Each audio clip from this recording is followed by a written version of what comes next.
என்னாச்சு மாமா? தலை ஹெவியா வலிக்கிட்டு போட்டு முடியலனால. ரொம்ப முடியலையா? சரி அப்ப எந்த வேலை செய்ய வேண்டாம், படுத்துல ரெஸ்ட் எடு. படுத்து தூங்கு, 1 மணி நேரம் தூங்குனா தலைவலி சரியா போகுது. படுத்து தூங்கு. மாமா காப்பி தண்ணி இது குடிக்கிறியா? சரி வேண்டாம் விடு, உனக்கு தலைவலிக்குதுல்ல.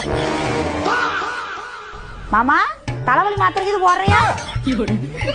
சரி இல்லைன்னா வேணா விடு, மாத்திரை போட்டாலும் உடம்புக்கு நல்லது இல்ல.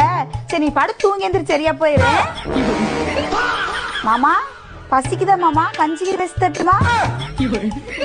சரி நீ தூங்கு மாமா, நான் சோறாக்குறதுக்கு 1 மணி நேரம் ஆகு. நீ எந்திரிக்கிறதுக்கு நான் சோறா ஆக்கி முடிச்சிருவேன். மாமா ரிமோட் எங்க வச்ச மாமா? நான் 5 நிமிஷத்துல நாடகம் வேற ஓட்டுருவாங்க, அதுதான் கேட்டேன். எடுத்தரையா? சரி வேணா விடு, உனக்கே சலுப்பா இருக்குது. நான் செல்லிலேயே பாத்துக்கிறேன், நீ தூங்கு. மாமா தலைவலி எப்படி மாமா இருக்குது? அட ஆயா, மனசார் 1 மணி நேரம் தூங்கி தலைவலி சரியான வாடும் இல்ல, கூடவே காய்ச்சலும் சேர்த்து வந்திருக்குது. அது எப்பேற்பட்ட நோவா இருக்கு.